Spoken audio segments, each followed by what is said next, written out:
नमस्कार, आप देख रहे हैं द इंडिया टॉप। मैं हूं आदेशपुरी। बिहार में डेवलपमेंट की राह में सबसे बड़ा अगर रोड़ा है तो कर्मचारियों अधिकारियों का पूरी संख्या में नहीं होना। आपको बताएं कि बिहार में न जाने कितने नए पद सृजित किए गए हैं, डिपार्टमेंट के स्ट्रेंथ बढ़ाए गए हैं। इसका कारण ये है क्योंकि सरकार योजनाएं ज़्यादा चलाती है और ज़्यादा से ज़्यादा लोगों तक पहुँचाना चाहती है, और इन योजनाओं को ज़मीन तक पहुँचाने का कार्य अधिकारियों और कर्मचारियों का होता है। आपको हमने कल एक रिपोर्ट में बताया था कि कैसे पटना जिला में जो तृतीय वर्गीय चतुर्थ वर्गीय जो कर्मचारी हैं उनका कितना बड़ी संख्या में कमी है, और राजधानी है पटना। इसके बावजूद भी विकास कार्य चल रहे हैं, लेकिन काफ़ी धीमी गति से चल रहे हैं। इसके लिए आखिर जिम्मेवार कौन है? इसके लिए जिम्मेवार अगर देखा जाए तो सबसे प्राथमिक स्तर पर बिहार के जितने भी भर्ती करने वाले आयोग हैं वो हैं। सबसे पहले हम बात करेंगे राज्य के सबसे बड़े भर्ती आयोग बिहार लोक सेवा आयोग की। आपको बता दें कि इसी साल इसी जून में 6 जून को रिजल्ट घोषित किया गया 64वीं बीपीएससी फाइनल का रिजल्ट। 1454 कैंडिडेट अफसर बने इसमें। और आपको बताएं कि इसी को लेकर एक जो है मुहिम चला। राष्ट्रीय पिछड़ा वर्ग आयोग के द्वारा भी यह प्रश्न किया गया कि बिहार में बीपीएससी के द्वारा वेटिंग लिस्ट क्यों नहीं जारी किया जाता है। हर एक बार देखा जाता है अमूमन कि बहुत सारे सीट खाली रह जाते हैं, और इस बार भी अंदेशा जताया जा रहा है कि हर एक बार जिस तरह 20-25% सीट खाली रह जाता है, तो इसमें भी 20-25% के आसपास सीट खाली रह जाएंगे, जिसकी संख्या 300 से 400 हो जाएगी, क्योंकि 1450 के आसपास इसमें चयन हुआ है अधिकारियों का। 300 से 400 जो है वो खाली रह जाएगा सीट, यानी कि 300-400 कैंडिडेट जो कि वेटिंग लिस्ट में होते, जिनका नंबर जो है वो कट ऑफ लिस्ट से कम था, वेटिंग लिस्ट जारी होता तो वो अधिकारी हो जाते, तो उन्हें नौकरी भी मिलती, और राज्य सरकार को जितने अधिकारियों की जरूरत थी उतने अधिकारी भी मिलते। और आपको बता दें ये 2018 का ही भर्ती था, 3 साल हो चुके हैं। इसके बीच में बहुत सारे लोग रिटायर भी किए हैं, उनका भी रिक्ति होगा। इसके साथ ही साथ आपको हम बता दें कि जो ये वेटिंग लिस्ट जारी नहीं किया जाता है, इसका दुष्परिणाम ये होता है कि एक तो है कि बिहार को जिस समय जितने अधिकारियों की जरूरत होती है ताकि विकास कार्यों को तेजी से आगे बढ़ाया जा सके, वो उतने मिल नहीं पाते हैं। ऊपर से बहुत सारे छात्रों के साथ अन्याय भी हो जाता है, जिनका 64वीं अंतिम होगा, अंतिम अटेम्प्ट होगा, इंटरव्यू दिए होंगे और उनका 2-3 नंबर से छूट गया होगा, उनका एक तरह से जीवन खत्म हो गया, उनका बीपीएससी में जाने का सपना खत्म हो गया। जिसका 65वीं जिसका छूटा होगा, लास्ट अटेम्प्ट होगा, उनका भी खत्म। 66वीं जिनका अंतिम अटेम्प्ट होगा, उनका भी चांस खत्म हो जाता है, क्योंकि वो सीट जिसमें उनका चयन हो जाना चाहिए, जिस सीट में अंतिम रूप से 1454 लोग ज्वाइन नहीं करेंगे और उनके बदला में वेटिंग लिस्ट जारी किया था, तो इनका सिलेक्शन हो जाता।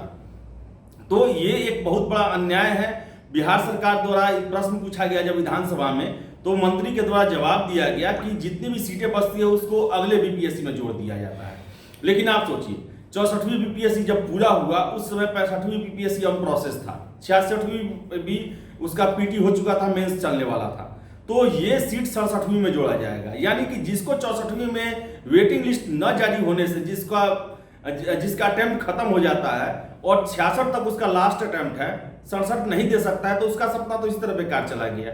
और सबसे बड़ा नुकसान इन अधिकारियों को नहीं मिलने के कारण बिहार के विकास पर पड़ता है। इसके अलावा ये भी बताते हैं, मानिए 400 कैंडिडेट नहीं ज्वाइन करते हैं, तो अगर उसमें से 100 जनरल कैटेगरी को होते हैं, फिर ओबीसी के होंगे, ओबीसी में 2 ईबीसी और बीसी हैं, एससी एसटी हैं, फिर वो आगे जुटेगा तो फिर कुल सीट का फिर वो परसेंटेज निकल जाता है, यानी कि जो जनरल कैटेगरी है उनके भी सीटों में 7 आरक्षण का नियम लागू हो जाता है, तो उसका भी हानि होता है अगले बीपीएससी में। इसके अलावा हम बात करें बिहार के दूसरे आयोग की, दूसरे आयोग में बीएसएससी है।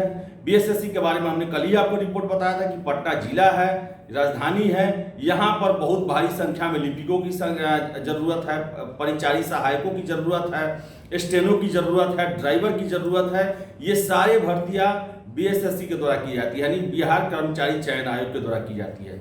लेकिन समय से नहीं हो पाने के कारण भर्ती 2014 से ही भर्ती प्रक्रिया चल रही है, जिसके कारण विकास कार्य रुके हुए हैं। पटना राजधानी में ही देखा जाए तो लगभग 90% कितने विभागों में सीट खाली है, भर्ती नहीं हुआ है। तो राजधानी में यह हाल है तो बिहार के अन्य जिलों में क्या हाल हो सकता है। तो आप समझ सकते हैं कि सरकारें कितनी भी कोशिश कर ले, लेकिन जब आयोग अपने काम सही समय से नहीं करेंगे तब तक ये डेवलपमेंट का सोचना, समय रहते सोचना, चहुमुखी विकास का सोचना एक कोरी कल्पना होगी। इसके अलावा आपको हम बताएं कि बीएसएससी के छात्र जो हैं, जो प्रथम इंटर स्तरीय के छात्र हैं, उन्होंने मुहिम चला रखा है कि आप काउंसलिंग में सीट के बनिस्पत 2.5 गुना कैंडिडेट को आप काउंसलिंग के लिए बुलाएं ताकि बैकलॉग ना लगे, क्योंकि 7 साल परीक्षा चल रहा है। बहुत सारे लोग ऐसे हैं जो कि दूसरी सेवा में जा चुके, दरोगा बन चुके, बैंक की नौकरी ज्वाइन कर चुके, बीपीएससी निकाल चुके, या फिर दूसरे स्टेट में सेवा कर रहे हैं, या फिर बिजनेस व्यवसाय शुरू कर चुके, जो अब संतुष्ट हैं। तो ऐसी बहुत बड़ी संख्या हो सकती है जो लोग काउंसलिंग में आए तो लेकिन ज्वाइनिंग न करें वो। तो ऐसे में इनका भी वेटिंग लिस्ट जारी किया जाए, 2.5 गुना तो बुलाया जाए, इसके बाद वेटिंग लिस्ट भी जारी किया जाए ताकि अंतिम रूप से जो ज्वाइन नहीं करते हैं तो बाद के छात्रों को मौका मिल सके। आखिर उन्होंने 7 साल इंतजार किया है, अगला द्वितीय जो इंटर स्तरीय अभी तक उसका वैकेंसी नहीं आया है, तो कैसे होगा ये। छात्र का भी इतना समय चला जाता है एक परीक्षा में और सीटें भी खाली रह जाएंगी तो घोर अन्याय होगा। इसके अलावा बताएं हम बीएसएससी का ही द्वितीय इंटर स्तरीय आज तक नोटिफिकेशन नहीं आया, तृतीय सचिवालय सहायक उसका अभी तक नोटिफिकेशन नहीं आया, 3-4 साल से छात्र इंतजार कर रहे हैं। आप ही सोचिए ना कि क्या 3-4 सालों में सचिवालय लेवल में जो एग्जाम होता है, क्या उस पर रिटायर लोग नहीं किए होंगे, उसका सीट नहीं खाली हुआ होगा। जब उनका सीट खाली हुआ होगा तो उनके जगह वो भर्ती फिर होना चाहिए, ज़्यादा से ज़्यादा लोग का भर्ती होना चाहिए। पहले 4 सीट था तो 6 करना चाहिए, क्योंकि नीतीश सरकार जो है वो डेवलपमेंट पर ज़्यादा ध्यान देती है, ज़्यादा योजनाओं पर वो ध्यान देती है। उसके क्रियान्वयन के लिए, उनकी देख रेख के लिए जल्दी से जल्दी योजनाएं आगे काम कर सके, बिहार में जो डेवलपमेंट का कार्य हो रहा है वो सभी लोगों तक पहुंच सके। इसमें सबसे बड़े मददगार होते हैं ये अधिकारी और कर्मचारी हैं। लेकिन जब सचिवालय लेवल पर, जिला लेवल पर, अनुमंडल लेवल पर, प्रखंड लेवल पर जब अधिकारियों की संख्या इतनी कम रहेगी, बहाली प्रक्रिया इतनी सुस्त रहेगी, पूरा होने पर भी बहुत सारे लोग ज्वाइन नहीं करेंगे, कैसे बिहार का डेवलपमेंट हो पाएगा। तो इसके लिए जरूरी है कि बिहार के हर एक परीक्षाओं में वेटिंग लिस्ट जारी किया जाए।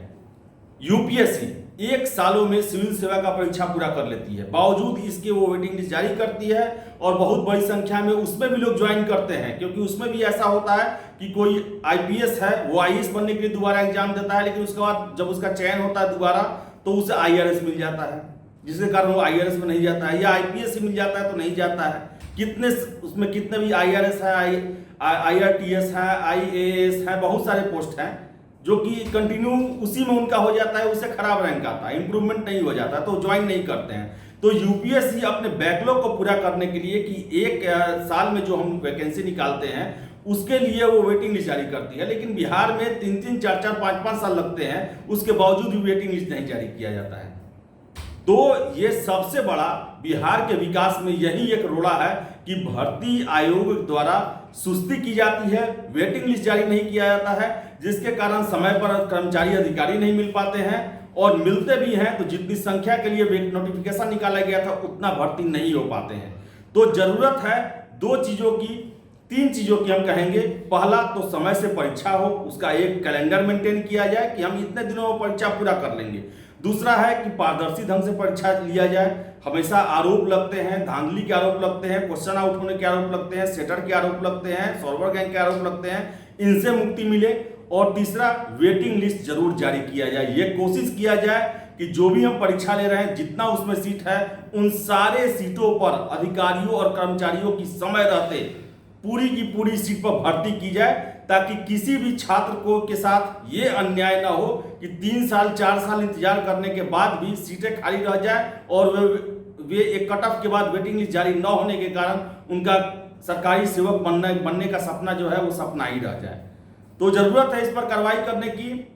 राष्ट्रीय पिछड़ा आयोग भी बीपीएससी के कार्यप्रणाली को लेकर काफी प्रश्न चिन्ह उठा रहा है। तो जरूरत है बीपीएससी की सभी परीक्षाओं में, चाहे वो बीपीएससी का सिविल सेवा हो, एपीओ का हो, जज का हो या अन्य इंजीनियरिंग से संबंधित परीक्षाएं हो, सभी में जरूरत है वेटिंग लिस्ट जारी करने की और उन पर भर्ती करने की। इसके अलावा बीएसएससी हो, बीपीएसएससी हो या सीएसपीसी हो या अन्य जितने भी आयोग हैं, बीटीएसए हो, इन सभी पर समय रहते परीक्षा लें, पारदर्शी ढंग से परीक्षा लें और वेटिंग लिस्ट जरूर जारी करें। तो फिलहाल इस वीडियो में इतना ही। वीडियो पसंद है लाइक शेयर करें, हमारे चैनल द इंडिया टॉप को सब्सक्राइब करना ना भूलें। धन्यवाद।